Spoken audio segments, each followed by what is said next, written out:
साथ में भगवान शिव से प्रार्थना करें।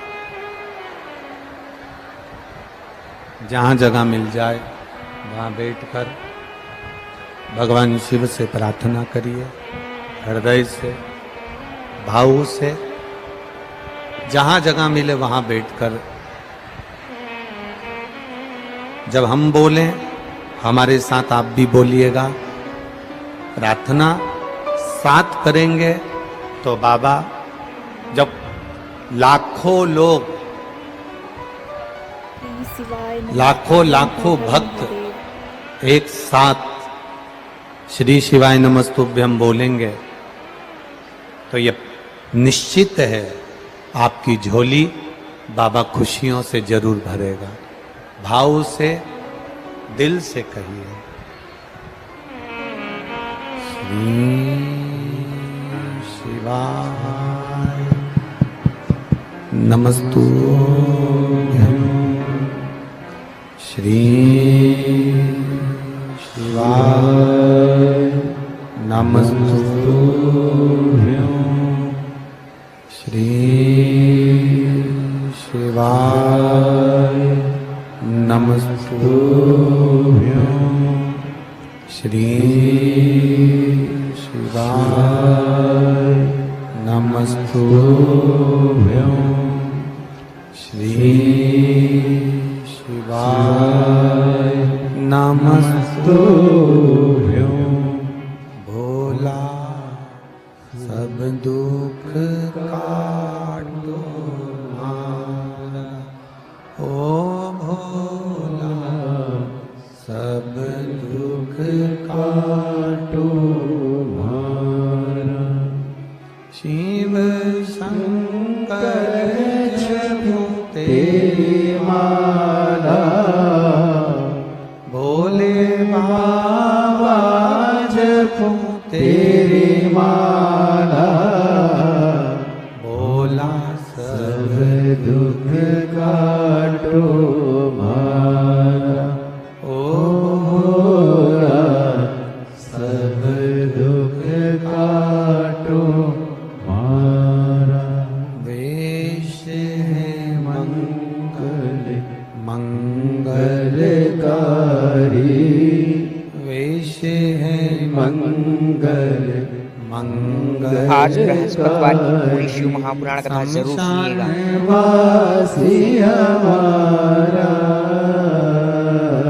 शमशान वासी हमारा, ओ भोला सब दुख काटो मारा, ओ भोला सब दुख काटो मारा। शिव कथा कह रही है। दासी मैया ने जो कपड़ा बनाया, उस कपड़े को जो बहुत अच्छा बनाया उसको बेचने के लिए जा रहा है। और दासी मैया जब कपड़ा बेचने के लिए चले, जितने व्यापारियों ने कपड़ा देखा तो उन्होंने एक ही विचार करा कि ये कपड़ा तो इतना महंगा होगा, इतना महंगा होगा क्योंकि बड़ा सुंदर है। जब इतना सुंदर कपड़ा है तो महंगा भी बहुत होगा। तो किसी ने उस कपड़े की कीमत नहीं पूछी। अब शिव की परीक्षा देखिए। मेरे ओघड़दानी, मेरे त्रिकालदर्शी, कैलाशी, अविनाशी की परीक्षा देखिए। शंभू जब परीक्षा लेता है तो कैसी परीक्षा लेता है वो देखिए। किसी ने कपड़े की कीमत नहीं पूछी, किसी ने कपड़े की कीमत नहीं जानी, क्योंकि सबको लग रहा है कि ये महंगा होगा, बहुत महंगा होगा। दासी मैया उस कपड़े को वापिस कंधे पर डालकर, कपड़े को कंधे पर डालकर दासी मैया उस कपड़े को लेकर वापिस चलती। वापिस आवाज नहीं जा रही उधर। दासी मैया उस कपड़े को लेकर वापिस घर की ओर जाने लगे। श्री शिवाय नमस्तुभ्यं। जब दासी मैया कपड़े को लेकर जाने, अब इधर का कम कर दिया, उधर का बढ़ाओ, उधर का भी बढ़ाओ, इधर का भी बढ़ाओ। दासी मैया कपड़े को लेकर जब चले, वापिस जा रहे हैं, क्योंकि कपड़े की किसी ने कीमत ही नहीं लगाई, उसका मोल ही नहीं, उसका कोई कीमत ही नहीं लगी है। कपड़ा लेकर वापिस चल दिए, कपड़ा लेकर वापिस जाने लगे। रास्ते में एक बुजुर्ग, भगवान कपड़ा लेकर जाने लगे, रास्ते में एक बुजुर्ग, एक बूढ़ा व्यक्ति बैठा हुआ, बुजुर्ग व्यक्ति बैठा, और रास्ते में जब बुजुर्ग व्यक्ति बैठा था, बड़ा ठंड से कांप रहा, बड़ा कांप। अब जब ठंड से वो कांप रहा है,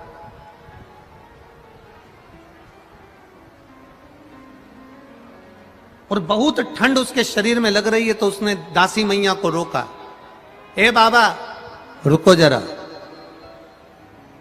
बाबा रुकिए जरा, हमारे शरीर में बहुत ताप पड़ रहा है, आप हमें ओढ़ने के लिए आपका कपड़ा दे दीजिए। इतना महंगा कपड़ा, इतना महंगा वस्त्र, जिसकी कीमत पूरे नगर के किसी व्यापारी ने नहीं लगाई, दासी मैया ने वो कपड़ा उस बुजुर्ग व्यक्ति को दे दिया। बुजुर्ग ने इतना सुंदर कपड़ा देखा, बीच में से फाड़ा, सिर को बांधा, फिर फाड़ा, पांव को बांधा, फिर फाड़ा, हाथ को बांधा, फिर फाड़ा, कमर को बांधा। दासी मैया देखते रहे। बूढ़े व्यक्ति ने कहा, आपने मुझे कपड़ा दिया है, आपने इतना कीमती कपड़ा दिया, मैंने इसको फाड़ फाड़ कर शरीर पर बांध लिया, आपको बुरा तो नहीं लगा? दासी मैया ने कहा, बुरा लगने की कोई बात नहीं है, हमने तो आपको दे दिया।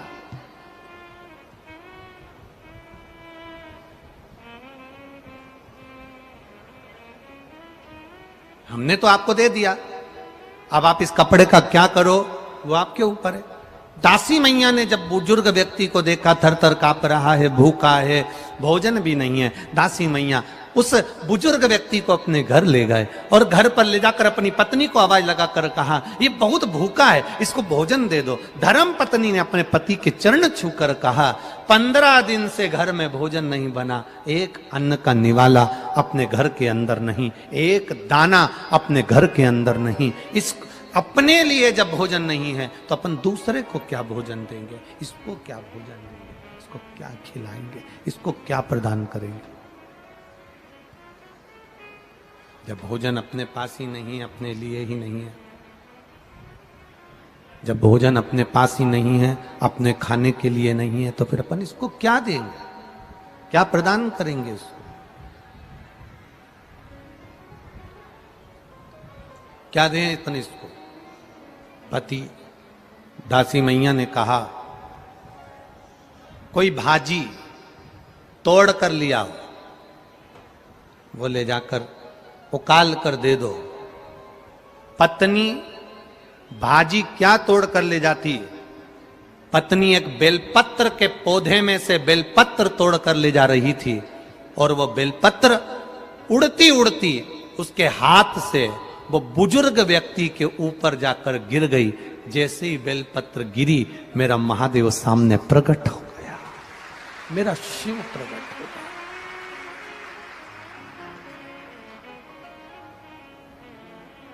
एक बात आप लोगों से कहना चाहेंगे, बड़ा ध्यान लगाकर सुनिएगा, बड़े स्मरण में सुनिएगा। आपको लग रहा है कि मैं बहुत उलझनों में घिरी हुई हूँ, बहुत तकलीफों में घिरी हुई हूँ, बहुत कष्टों में घिरी हुई हूँ, बहुत जगह मुझे तकलीफ है, बहुत कष्ट, बहुत दुख जीवन में चल रहा है।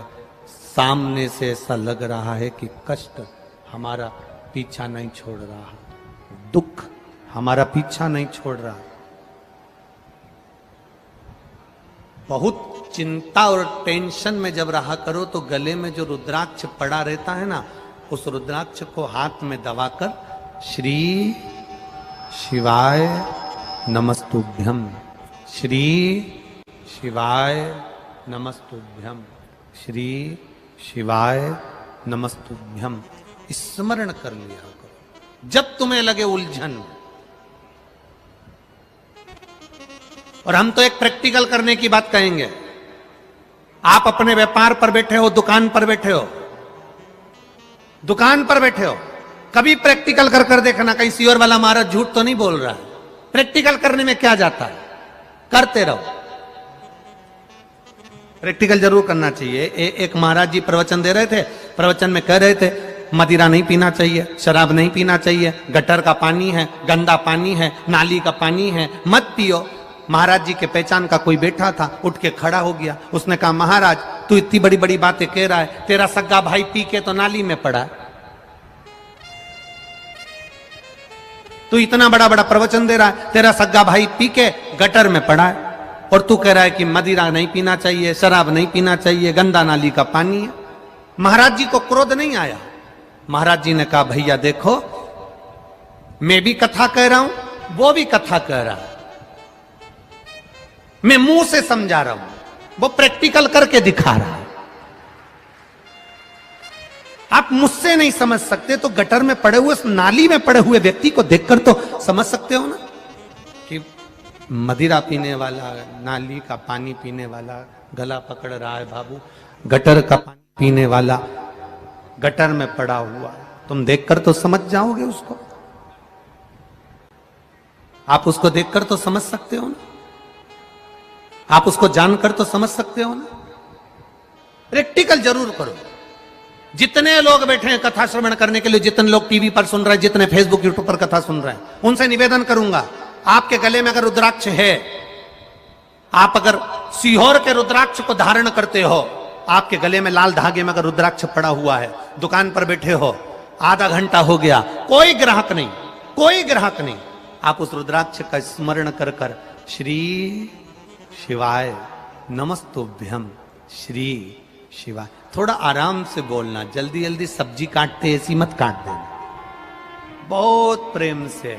आपको लग रहा है ग्राहक नहीं, मेरी दुकान में कोई व्यापार नहीं चल रहा, आज तो दिन भर से बैठा हुआ हूं, आज कोई काम नहीं लगा, आज कोई तकलीफ आ रही है, बस उस रुद्राक्ष का स्मरण कर कर मेरे शिव का स्मरण करना।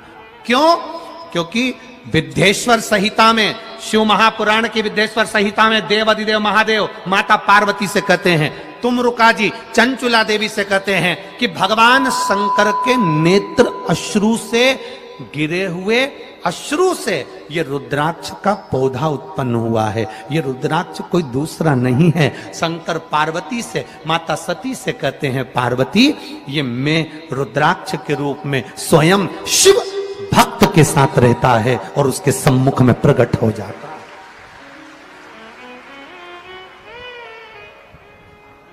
बेलपत्री हाथ से उड़ती है धर्मपत्नी के, और धर्मपत्नी के हाथ से बेलपत्र उड़कर बूढ़े व्यक्ति पर जाती है और मेरा महादेव प्रकट हो जाता है। महादेव ने हाथ में चावल का दाना लिया, चावल लेकर एक चावल का दाना मेरा महादेव एक हंडी में, एक पात्र में डाल देता है। वो हंडी दासी मैया के घर की, वो पात्र अक्षय पात्र बन गया। वो पात्र कभी खाली नहीं हुआ। आज तक दासी मैया के यहां उस पात्र में भोजन बनता, आज तक बन रहा।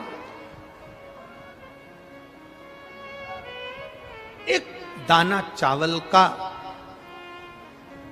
एक दाना चावल, हम तो आपसे कहेंगे, बहुत भाव से कहेंगे, आपके घर में शादी हो, शादी का फंक्शन हो, किटी पार्टी हो, आपके घर में कोई भी आयोजन हो, 500 आदमी भोजन करने आ रहा है, 300 आदमी भोजन करने आ रहा है, आपको लग रहा है कि हमारे यहां 150 आदमी और बढ़ जाएगा, ज्यादा आप केटरिंग में पैसा नहीं खर्च करना चाहते, 300 लोगों की आपने केटरिंग दे दी और हो सकता है कि और बढ़कर आ जाए। एक शंकर जी पे चढ़ा हुआ चावल का दाना बाबा कुबेर भंडारी के नाम से लेकर आना और बाबा से कहना, बाबा अब भोजन और शादी आपको कराना है, उसको ले जाकर अपने भोजन में रख देना।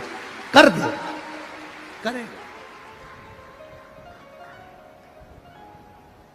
वीरगंज नेपाल में कथा थी, दूसरा देश, दूसरी भाषा, रहन सहन दूसरा। वहां पर जो आयोजक परिवार ने कथा करवाई थी, उनको बड़ी चिंता थी कि इतने लोग आएंगे तो भोजन कैसे होगा। कभी आप वीरगंज में जाना तो वहां पर उन जजमान से मिलकर आना। एक चावल के दाने का महत्व क्या है वो समझा देंगे आपको।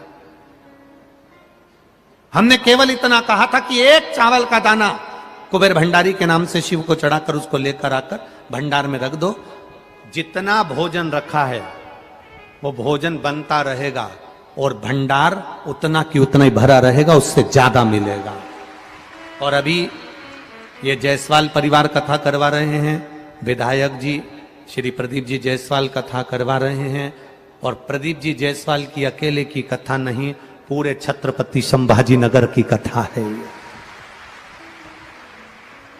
प्रदीप भैया, आपके लिए बहुत सारे पत्र आए हैं और इसमें एक दो पत्र आपके ऐसे वर्णन किए हैं लोगों ने,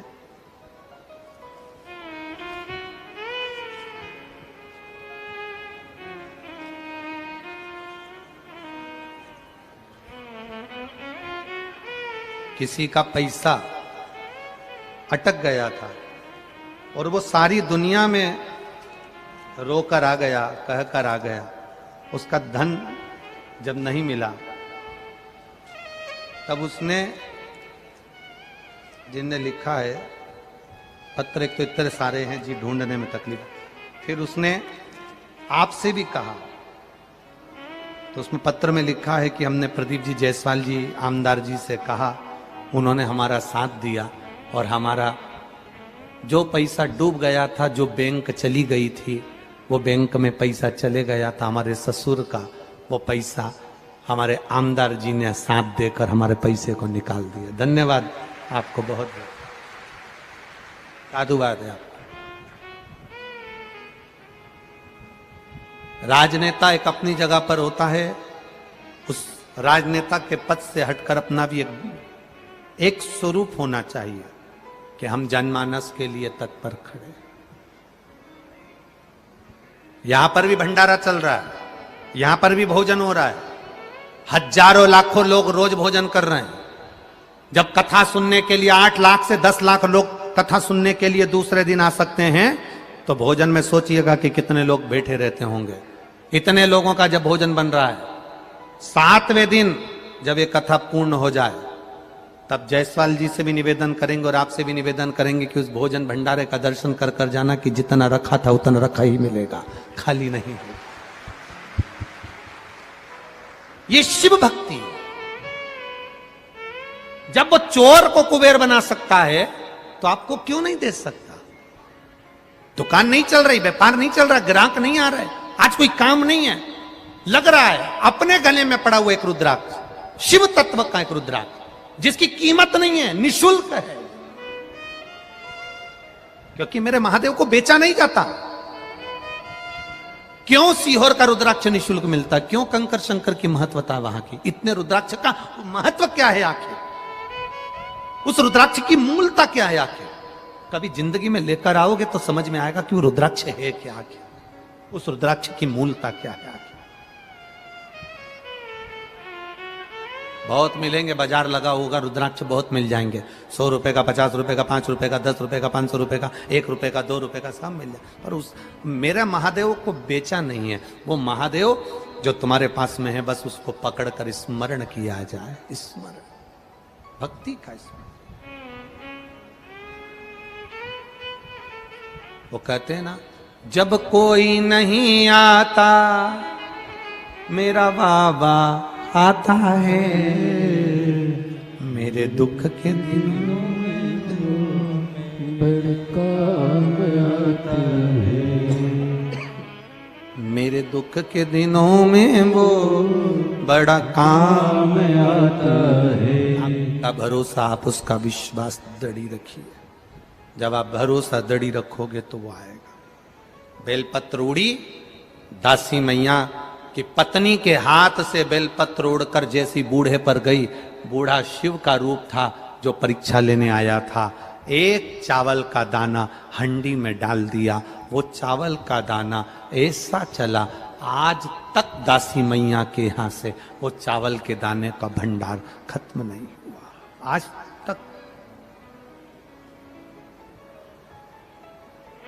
तक नहीं खत्म। एक चावल के दाने में वो बल है। एक बेलपत्री में वो बल है, गले में पड़े हुए उस रुद्राक्ष में वो बल है, उसका स्मरण हमारे साथ है।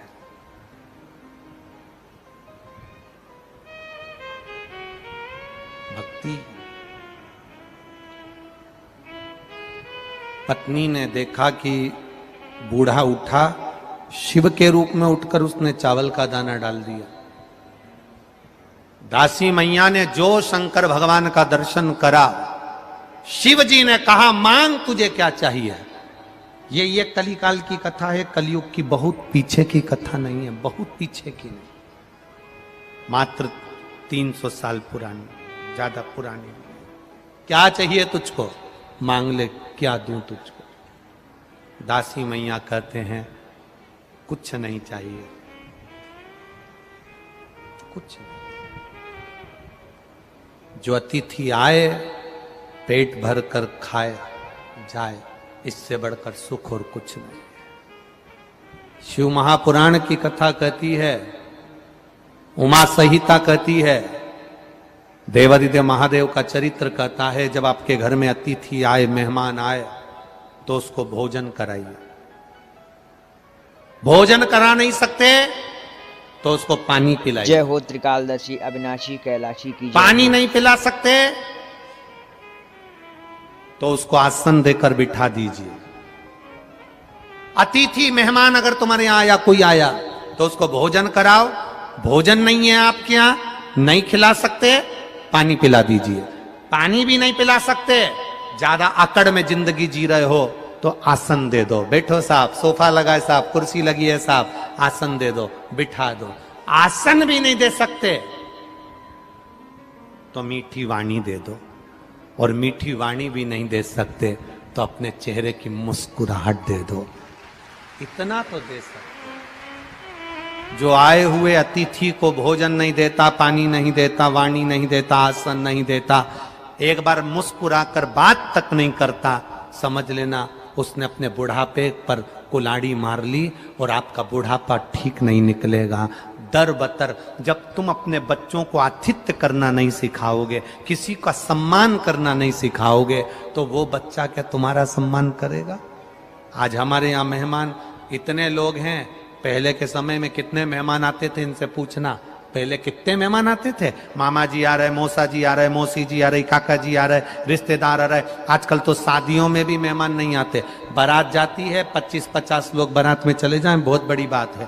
पहले मेहमान घर के अंदर पड़े रहते थे, रिश्तेदार आते थे, घर के लोगों का स्वभाव ऐसा होता था, उनका आदर करते थे, उनका सम्मान करते थे, उनका सत्कार करते थे, उनको खाना खिलाते, भोजन कराते, पानी पिलाते। आज के जमाने में कोई किसी के यहाँ नहीं आता, क्योंकि खाना तो लोग खिला देते हैं, पानी तो पिला देते हैं, पर चेहरे पर मुस्कुराहट नहीं होती और मीठी वाणी नहीं होती, इसलिए कोई नहीं।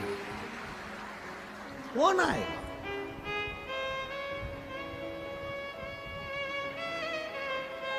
अहम की जिंदगी से दूर हो जाओ,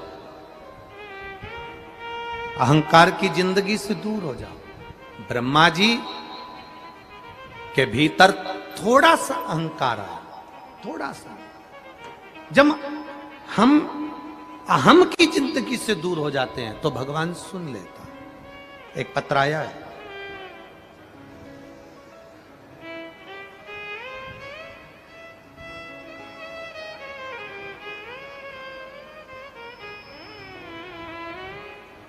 मेरा नाम दीपाली गौरव बाग है, छत्रपति संभाजी नगर की रहने वाली हूं। मेरा मोबाइल नंबर ये है, कहीं बैठी हो तो हाथ हिला सकती हैं। मेरा नाम दीपाली गौरव बाग, छत्रपति संभाजी नगर की रहने वाली हूं, कहीं बैठी हो तो हाथ हिला सकती हैं। आप ही हैं, दोनों हाथ हिला दो एक बार, हर हर। हाँ, ऐसे हाथ हिला दो। मेरे पति बैंक में काम करते हैं, परमानेंट नहीं थे। बाबा से प्रार्थना करी, पशुपतिनाथ का व्रत किया, और बाबा की कृपा से मैं क्या वर्णन करूं गुरुदेव, जो कभी नहीं हो सकता था बाबा ने मेरे पति को बैंक में परमानेंट की नौकरी दे दी है। ये शिव कृपा।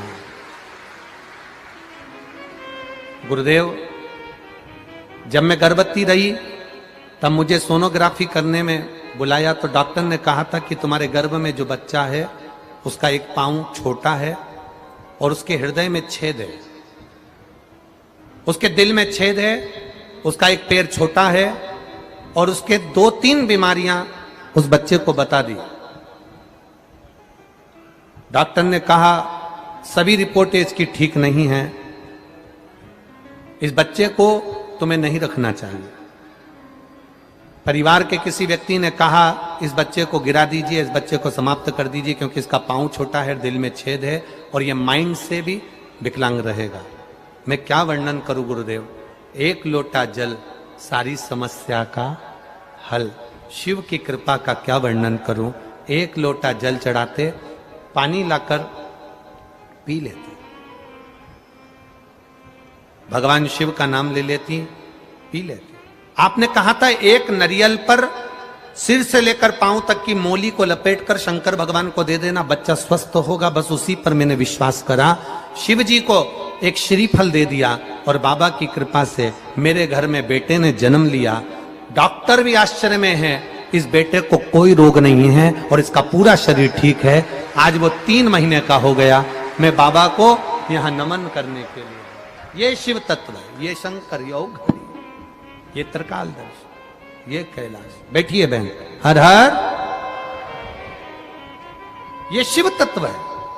औघड़ी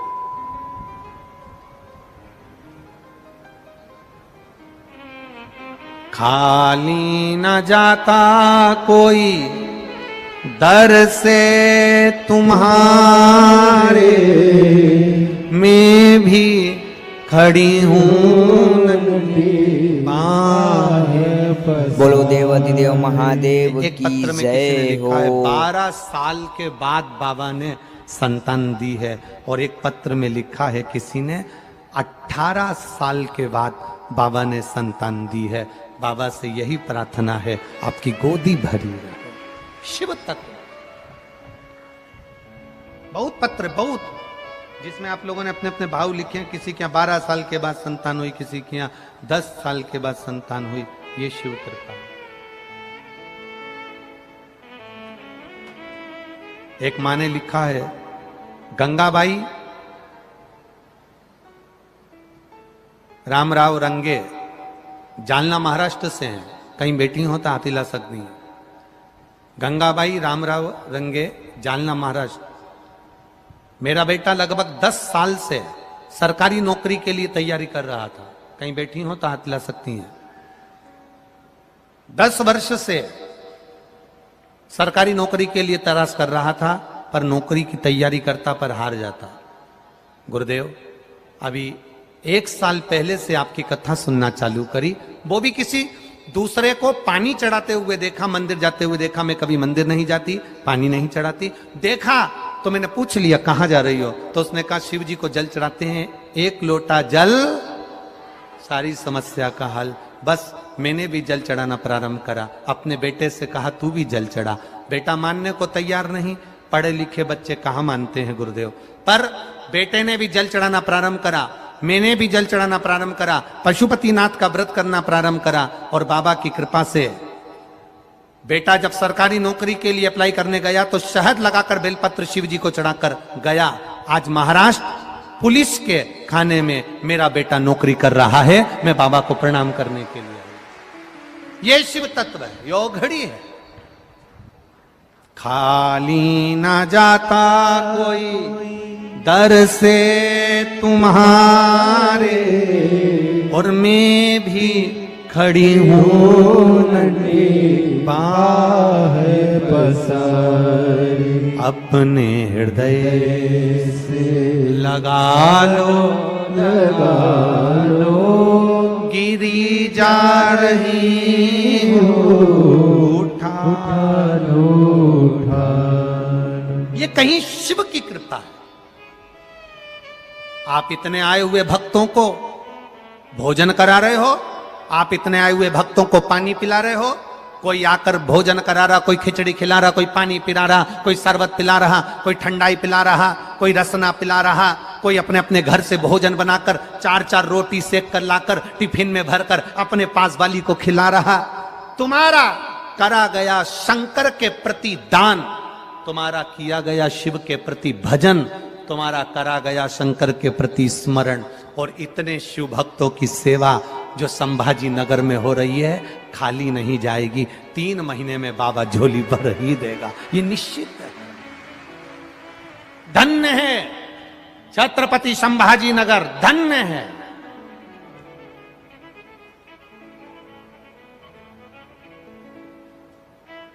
समर्पण है आपका।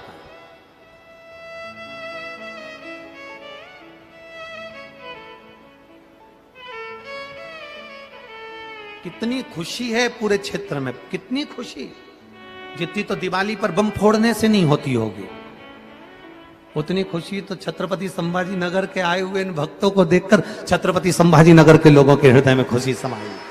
धन्य है।